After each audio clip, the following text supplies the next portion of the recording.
progress in the spring, and what do you hope to get out of it? Yeah, progress has been really good. I think our guys just learning the offense, learning the defense, learning our special team systems, but also learning how to practice, at the level, the consistency, and how hard we practice. And I think really the next 9 weeks are going to be so important to the development of our program.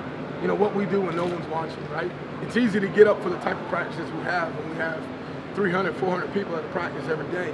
But now the biggest challenge is going to be, can we condition ourselves to maintain that consistency? Can I interrupt you for a minute? Hey, this is way too heavy for me to hold a long time.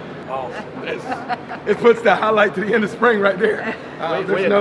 We accomplished our goal, and you can blame Coach Cristobal. He had a lot to do with this, so blame him. Absolutely. So, Now, they just carried the trophy in like it was no problem, but the trophy is really like 50 pounds. It's 75, yeah. So it's very heavy, and it's truly an honor. Obviously it's really an example of just dedication and hard work by players and commitment of everyone collectively. It's not an individual award, it is a team award. And to be honored to have former players that have upheld my coaching and everything that I've asked them, it's truly been an honor. And that's the relationship that I look forward with these guys. It's just to be able to lead these young men to better and brighter days. Obviously to grow them on the field, off the field, develop them in so many different ways, personally and professionally within this sport. And so thank you again. Thank you so much. So was this just made up, huh? We're trying to finish this up, right? There's no questions? Okay. Perfect. Thank you. Okay. So to finish up, obviously, what I'm looking forward to Saturday is really just the guys to go out and, and really just execute confidently for themselves and for their families.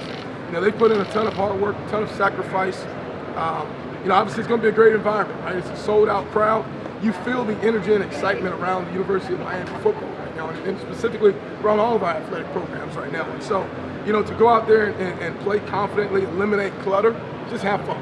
Play the game, but most importantly, stay healthy, right? We always pray for that in any type of spring game situation. Just make sure we leave out a complete team, and then make sure we maintain that progress going into our summer program. Josh, I know you mentioned to Don Bailey last week about how DJ Skate has stood out. Could you share a couple of other names of guys who have really jumped out to you this spring on offense? Yeah, obviously Tyler's done an exceptional job leading the offense. Henry Parrish, the guy, getting him in here as a transfer.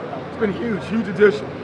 He's done a phenomenal job just learning the offensive system and really kind of taking a leadership role on the team. And so obviously talking about DJ Jakai Clark, has done an exceptional job being our center. We put so much on our center in our offense, right? They're really the quarterback number 2 of the offense, making all the calls, checks, and he's done an exceptional job. You look at the receiver position, Xavier Restrepo, and he's just what he brings each and every day.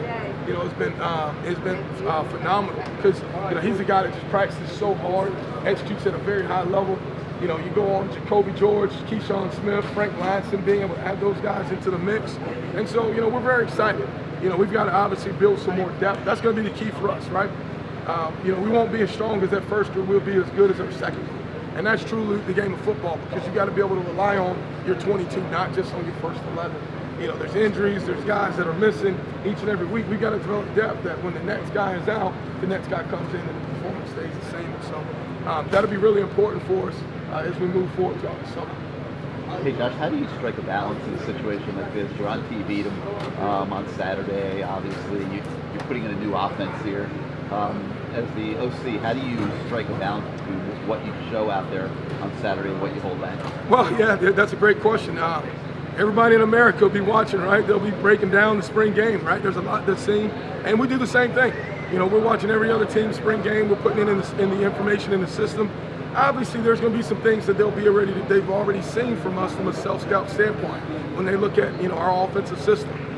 But for us, most importantly, rather than sacrifice what we show, it's about giving our kids the ability to play confident in what they do.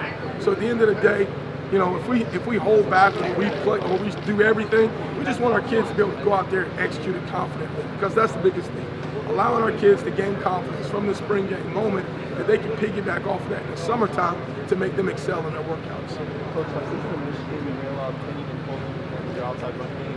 Just in general, can you talk about some of the advantages of running these type of blocking concepts within an offense? Yeah, we want to have diversity in everything that we do, diversity in who touches the ball, diversity in our run schemes. But obviously when you talk about pin and pull exclusively, right, it allows you to block with angles. allows you to get the ball on the perimeter, find different entry points for the ball, and get the ball on the perimeter, and being able to play with leverage. Being able to capture the outside leverage of the defender, and it's all really predicated based on the strength of your tight end room. Your tight ends are really, I think, the unsung hero of any offense because they allow you to do whatever you need to do. Right? If you don't have a physical group of tight ends, you're not going to be able to run pin and pull. Right? If you have a physical group of tight ends, you can run gap schemes, pin and pull, allow you to have all the diversity there. So we want to be mixed. We want to be balanced because every defensive coordinator across America's first goal when they cut on the film is to stop your number one run scheme, and you got to have the curveballs to it. You got to be able to throw the switch ups in there. And so that gives us an opportunity to put the ball on the ground. As a new staff, how well do you think you guys did as far as building a culture during this spring? And how would you compare Mario Cristobal's ability to do that with other people? The culture together as a staff has been amazing. First of all, before you can build culture, it's got to start with chemistry. And the chemistry has been phenomenal. We have an unbelievable staff. I'm honored to work on this staff every day. I walk down the hall and I'm picking off the brain of Kevin Steele, and Charlie Strong, two phenomenal defensive coaches, right? You got Jason Taylor, right? You look at there in the offensive room with the offensive staff that we have, Coach Mirabal, Coach Ponce, Coach Smith, and Coach Field. We truly got an unbelievable staff, and I think what helped is we all moved into the thesis at the same time. So we were in and out of the hotel, kind of like roommates in a fraternity house, almost, say the least. Always going to dinner, spending extra time, and that's been big because chemistry starts at the top. And you got to have great chemistry with your staff. You got to have great chemistry led by our head coach, and then now that trickles down to building a culture. And when you look at the culture that Coach Cristobal has been able to create, it's been very important that we establish two things this spring, which is our number one goal was mentality and identity. And those two things, if you ask our kids, those are the two things that we harp on every day. The identity of our team, and when we talk about identity, we talk about what we do and how we do everything as anything, okay? And that's the number one goal, whether that's in the academics, whether that's the locker room, whether that's the weight room, and developing that identity of our team, and then the mentality, the physical presence, how we're going to practice, the physicality we're going to practice with, and the competition level. And so our kids have done a phenomenal job just embracing the culture that we've established. And how well do you think that's going to trickle Last down? question for Coach Gattis. All right. Looking around, what have you seen out of him? How has he improved? What are his strengths? For Jakari's, I'll tell you what, the last 2 weeks of spring have been phenomenal for him. Just being able to get him some practice reps. What we've done, because we don't have as much depth offensively in the threes, but what we've been able to do is give Tyler some reps off, give Jake some reps with the ones, slide Jakari in there with the twos. And so you've seen really his development take off to another level. Just being able to get practice reps for quarterback, game reps matter. You got to get it out there when the pieces are flying, full speed, the picture's moving. And first and foremost, you notice his stature, right? He's a leader he takes the offense by command. He's a really good athlete. He's got a great arm on him. And so it's for us, and Coach Ponce has done an unbelievable job developing him and bringing him along. But this summer is going to be very important. He's an 18-year-old freshman. He should be getting ready for his prom, and instead he's getting ready for the spring game. And so that says a lot about the maturity of him, his commitment, and his desire to the game of football. Great. Thank you.